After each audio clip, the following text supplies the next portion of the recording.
Prior to joining V-Mobile, nagtatrabaho po ako sa US for 8 years, year 2000 hanggang 2008.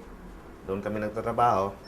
Pagkatapos, almost 2 years ago, my wife and I decided na mag-aral ng nursing dito sa Philippines. November 2009, a friend of mine called me. And he told me na mayroon pong magandang opportunity. Sabi niya sa akin, you're going to earn 30,000 a day, 210,000 a week, 900,000 a month. Doon sa US po, hindi po ako kumita ng 30,000 a day, $600 a day, hindi po ako kumita.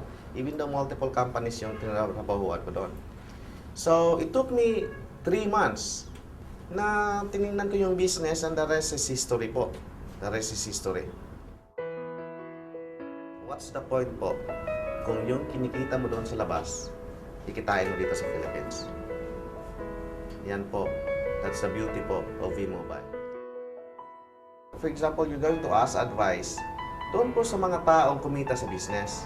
Huwag kayong mag-ask ng advice sa mga tao pong hindi kumita kasi ang sasabihin niyan sa inyo, negative. For example po, mag-ask kayo ng advice sa marunong mag-drive. Kasi kung doon kayo mag-ask ng advice hindi marunong mag-drive, anong silbi niyan? So for example, dito sa V-Mobile, dapat po doon kayong mag-ask ng advice sa mga successful people. Yan po yung advice ko. Stay focused on the business, then learn the business po. Play the game, win the game. Salamat kayo sa V-Mobile.